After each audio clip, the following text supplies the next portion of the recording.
এখন মশলাটা ভালো করে কষা হয়ে গেছে। এটাতে রসুন, পেঁয়াজ, আদা আর টমেটো আর ধনে গুঁড়ো দিয়ে ভালো করে কষিয়ে নিয়েছি। জল দিইনি, কিন্তু শুধু তেলে করেছি। হয়ে গেছে। এবার এই কাবলি চানাটা বয়েল করে রেখেছি, এটা দেব।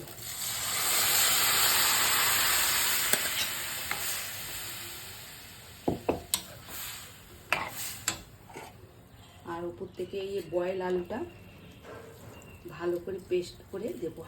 হাতেই দেবো, হাতেই পেস্ট করলাম। হ্যাঁ, আর এর সঙ্গে কাঁচা পেঁয়াজ একটু, তাহলে মিঠাস ভাব আসবে।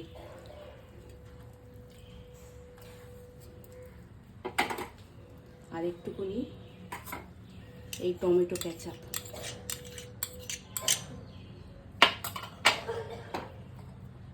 আর এটা রোস্টেড জিরে আর গরম মশলা রোস্ট করে রেখেছি, পাউডার করে ডিবার মধ্যে করে রেখেছি। অল্প দেবো, আমি লঙ্কা দেবো। দেখো, শুকনো লঙ্কা ভেজে, মানে দেখো হাত দিয়ে ডলে ক্রাশ করেছি, টেস্ট ভালো লাগবে তাহলে। আর উপর থেকে ধনে পাতা।